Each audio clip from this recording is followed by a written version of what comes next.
नमस्कार साथियों, मैं फिर उपस्थित हूँ आपके समक्ष अपने अगले प्रश्नों की ओर। तो अगला प्रश्न है हमारा 91 क्वेश्चन है, वृद्धावस्था में पौष्टिक तत्वों की आवश्यकता होती है तो वह आवश्यकता बढ़ जाती है। ठीक है।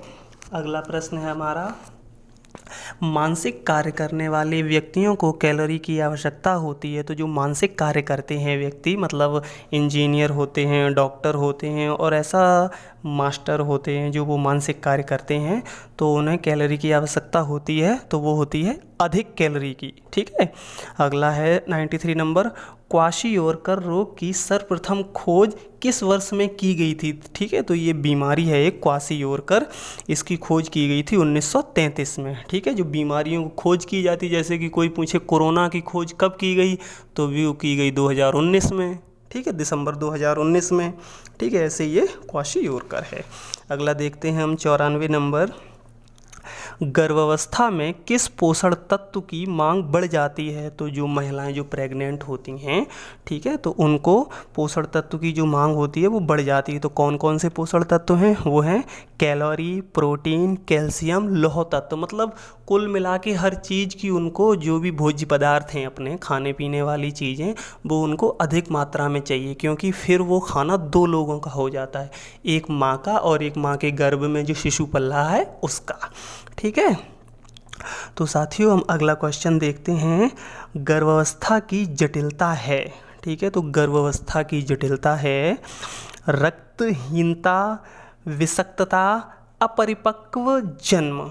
ठीक है। अगला देखते हैं 94 नंबर, 96 नंबर है ये, गर्भवती स्त्री की कैलोरी की मांग क्या हो जाती है। तो वो जो गर्भवती स्थिति है, गर्भवती महिलाएं हैं, उनको 400 कैलोरी मांग बढ़ जाती है। ठीक है। जैसे कि एक नॉर्मल व्यक्ति को 2500 से 3000 कैलोरी की आवश्यकता पड़ती है रोज़ के लिए।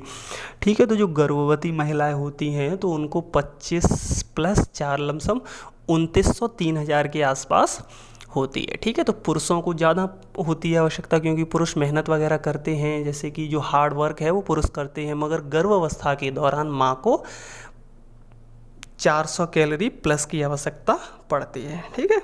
अगला देखते हैं हम, शिशु को दूध के अतिरिक्त दिया जाने वाला आहार है। तो शिशु को दूध के अतिरिक्त दिया जाने वाला आहार है वो तरल आहार, मतलब जो छोटा बच्चा होता है वह, उसको हम 6-7 महीने के बाद दाल का पानी, चावल का पानी, या मतलब थोड़ा थोड़ा जूस है, ठीक है, ऐसे ये तरल आहार दे सकते हैं। ठीक है। अगला क्वेश्चन है, वीनिंग का प्रारंभ करना चाहिए। तो जो वीनिंग होती है, मतलब वही है कि बच्चों को 6 महीने के बाद कुछ खिलाना पिलाना चाहिए, उसको ही वीनिंग कहते हैं। तो ये इसमें है, आंसर है इसका ये, जन्म के 6 माह के बाद कुछ खिलाना पिलाना चाहिए। ठीक है। वही जो ऊपर था वही ये है। ठीक है। अगला है अपना 99 क्वेश्चन, शिशु को कैल्शियम और फास्फोरस की आवश्यकता होती है। तो जो छोटे बच्चे होते हैं उनको कैल्शियम और फास्फोरस की आवश्यकता होती है। क्यों? क्योंकि मजबूत दांत व अस्थियों के लिए, जो छोटे बच्चे होते हैं उनके दांत मजबूत हो जाएं, इसलिए कैल्शियम और फास्फोरस की आवश्यकता होती है, उनकी अस्थियों का विकास हो। ठीक है। क्योंकि जो बच्चा होता है वो बहुत जल्दी बढ़ता है, मतलब जिसकी जो विकास है, शारीरिक विकास, वह जल्दी जल्दी होता है, इसलिए उनको ये सब चीज़ों की आवश्यकता होती है। अगला देखते हैं हम, तैयार भोजन को कितनी बार गर्म करना चाहिए। तो जो खाना बनाते हैं, हालांकि तैयार भोजन को तो एक भी बार गर्म नहीं करना चाहिए, ताज़ा बनाओ ताज़ा खाओ। ठीक है।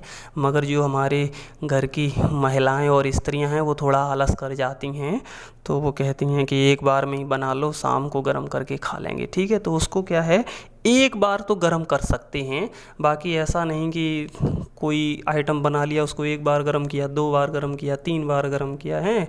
अक्सर देखा जाता है जो करवा चौथ की कढ़ी जो होती है ना, वो महिलाएं 2-2 3-3 दिन चलाती हैं, गर्म करके खाएंगी और फ्रिज में रख के खाती रहेंगी। ठीक है। तो ये महिलाएं आलस कर जाती हैं, अक्सर ये चीज़ खाना बनाने के उसमें देखी जाती है। अगला देखते हैं हम 101, चावल में क्या पाया जाता है। तो जो चावल होते हैं उनमें विटामिन भरपूर मात्रा में पाया जाता है। ठीक है साथियों, तो हम अगले प्रश्न की ओर चलते हैं। भोजन को पकाना चाहिए, तो जो खाना है ना उसको कैसे पकाना चाहिए, तो उसको पकाना चाहिए ढके बर्तन में, जैसे कि कुकर हो गया, या हम जो भगोना होता है उसमें ढक्कन लगा के, क्योंकि उसमें जो विटामिन और जो विटामिन के तत्व होते हैं वो हवा में उड़ के नष्ट ना हो जाए, इसलिए कुकर का जो खाना बना हुआ होता है वह सबसे अच्छा होता है। ठीक है, अगला देखते हैं। हरी सब्जियों को धोना चाहिए, तो हरी सब्जियां जो होती हैं जैसे पालक है, मूली है, मेथी है, ठीक है, और ये गोभी है, बैंगन, और ये सारी हरी सब्जियां होती हैं, इनको धोना चाहिए काटने से पहले। अगर हम उनको जो काट रहे हैं ना, बनाने के लिए तैयार करते हैं, तो पालक को काटते हैं और इसी धनिया काटते हैं, तो उनको काटने से पहले धोना चाहिए, उसके बाद नहीं धोना चाहिए। अगर हम उसके बाद धोते हैं तो उनके जो खनिज लवण होते हैं ना, विटामिन वगैरह, वो नष्ट हो जाते हैं। ठीक है, अगला देखते हैं। टाइफाइड के रोगी के लिए प्रोटीन बढ़ानी चाहिए, जो टाइफाइड एक बीमारी चलती है, आप सभी ने सुनी होगी। टाइफाइड के रोगी के लिए प्रोटीन बढ़ानी चाहिए, तो वो जो सामान्य से दोगुनी, जैसे जर्नली में अगर हम एक प्रोटीन ले रहे हैं तो जब टाइफाइड हो जाए तो हम 2 प्रोटीन लें। ठीक है, ऐसा ये क्वेश्चन कह रहा है। अगला देखते हैं। अतिसार रोग के क्या कारण हैं, तो जो अतिसार रोग होता है उसके कारण हैं संक्रमण, अस्वस्थ भोजन, रासायनिक पदार्थ। ठीक है, तो ये अतिसार रोग हो जाता है। अस्वस्थ मतलब गंदा संदा भोजन भी हमें नहीं खाना चाहिए, जो बासा भोजन हो जाता है, ठीक है, तो उसको नहीं खाना चाहिए, अच्छा भोजन खाना चाहिए। अगला 106 नंबर है। कब्ज में कैसा आहार लेना चाहिए, जो कब्ज हो जाती है हमारे पेट में, कभी कभी फूल फाल जाता है, तो उसमें आहार कैसा लेना चाहिए, तो उसमें अधिक रेशे युक्त आहार लेना चाहिए हमें। कब्ज के दौरान हमें अधिक रेशे युक्त आहार लेना चाहिए। अगला देखते हैं। मधुमेह में रक्त शर्करा का स्तर क्या हो जाता है, तो रक्त शर्करा है उसका स्तर बढ़ जाता है। ठीक है, अगला ये 108 नंबर क्वेश्चन है। प्रतिरक्षा बढ़ाने वाले भोज्य पदार्थ हैं, तो प्रतिरक्षा मतलब जो हमारे शरीर की बीमारियों से रक्षा करते हैं वो वाले भोज्य पदार्थ कौन कौन से हैं, तो वो है फल, हरी सब्जी, दूध व अंडा। ठीक है, तो जो शाकाहारी लोग हैं वो फल, हरी सब्जी, दूध खा पी सकते हैं, बाकी जो अंडे नहीं खाते हैं वो अंडा ना खाएं, उनका इनमें सब में पूर्ति हो जाएगी उनकी। ठीक है, अगला देखते हैं साथियों आप चैनल को लाइक किया करो, चैनल को लाइक कर लो और वीडियो को सब्सक्राइब भी करो। ठीक है, जो हमारा ये यूट्यूब चैनल है नया भारत नई खोज, आप इसको सब्सक्राइब करो, और अगर वीडियो आपको अच्छा लग रहा है तो लाइक ज़रूर किया करें। आप लोग मैं देख पाता हूँ चैनल को सब्सक्राइब भी नहीं करते हो और वीडियो को लाइक भी नहीं करते, तो भाई ऐसा मत करो आप। ठीक है, आप लोग चैनल को सब्सक्राइब करते चलो। ठीक है, अगला देखते हैं क्वेश्चन। यूनिसेफ का मुख्यालय कहाँ स्थित है, एक ये संस्था है यूनिसेफ, इसका जो मुख्यालय है वो न्यूयॉर्क में स्थित है। ठीक है, अगला देखते हैं साथियों। रोग में क्या आहार होना चाहिए, तो रोग जो बीमारी वगैरह लग जाती है तो उसमें क्या होना चाहिए, सीधी बात है, अगर कोई व्यक्ति बीमार है तो उसको विशिष्ट प्रकार का आहार होना चाहिए, विशिष्ट आहार, जैसे कि अनार हो गए, सेब हो गए, मौसमी का जूस हो गया। ठीक है, ये फल फ्रूट वगैरह ये थोड़े विशिष्ट आहार हो जाते हैं अच्छे, तो ये अगर हम या कोई भी व्यक्ति बीमार पड़ जाता है तो उसमें होना चाहिए है। ये 111 नंबर है। मधुमेह रोगी द्वारा दिए जाने वाले दूध होना चाहिए, जो मधुमेह रोग होता है उसको, उसमें व्यक्ति को कैसा दूध होना चाहिए, तो वसा रहित, वसा मतलब जो फैट होती है उसमें फैट नहीं होना चाहिए, उसके रहित दूध होना चाहिए। ठीक है, अगला देखते हैं। दूषित जल से होने वाला रोग है, तो जो गंदा पानी वगैरह होता है, अक्सर बड़े बड़े शहरों, दिल्ली जैसे शहरों में और कहीं पे कहीं गंदा पानी आता है, तो उससे होता है हमें हैजा।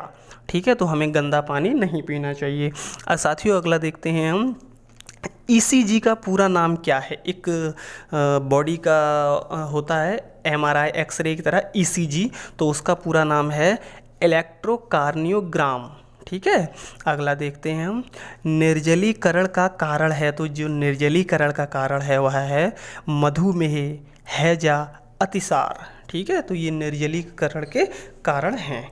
अगला देखते हैं साथियों, सामान्य फास्टिंग ब्लड शुगर होना चाहिए। तो जो सामान्य हमारा ब्लड का सर्कुलेशन है, जो रक्त का खून का सर्कुलेशन है, वह हो जाना चाहिए 70 से 110 mg/dl, ठीक है, ये इस तरह से इसमें है। 116 नंबर क्वेश्चन है, विश्व स्वास्थ्य दिवस कब मनाया जाता है? तो साथियों ये तो आप सभी को पता है, 7 अप्रैल को विश्व स्वास्थ्य दिवस मनाया जाता है, ठीक है, ये पूरे विश्व में मनाया जाता है विश्व स्वास्थ्य दिवस।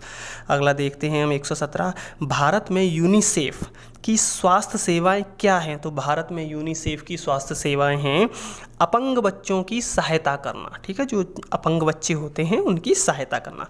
अगला देखते हैं, भारत में केयर के कार्यों के क्षेत्र हैं। तो जो एक संस्था है केयर, उसके कार्यों के क्षेत्र हैं पोषण, चिकित्सा, साक्षरता, ये सारे इसके कार्य क्षेत्र हैं।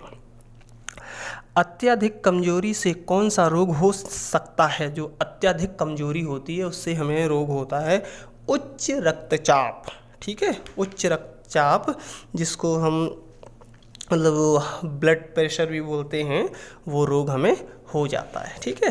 तो अगला देखते हैं साथियों, 120 नंबर क्वेश्चन है, हमारे शरीर का फैट हमें किससे बचाता है? तो वह बचाता है चोट लगने से। कोई व्यक्ति अगर मोटा है तो आप उसको घूंसा मार दो 2-3 तो उसको ज़्यादा चोट नहीं लगेगी, अगर वो गिर जाएगा तो उसको ज़्यादा चोट नहीं लगेगी।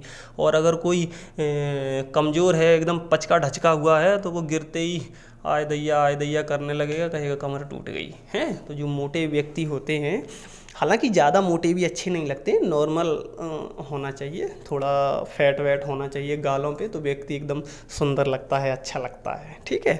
तो साथियों ये हमारे 120 क्वेश्चन कंप्लीट हो गए। ऐसे ही धीरे धीरे हम लगभग 200 के आसपास क्वेश्चन देखेंगे, ठीक है। आपको अगर हमारा वीडियो अच्छा लग रहा हो तो वीडियो को लाइक करें, चैनल को सब्सक्राइब साथियों आप ज़रूर करें, ठीक है। धन्यवाद, जय हिंद।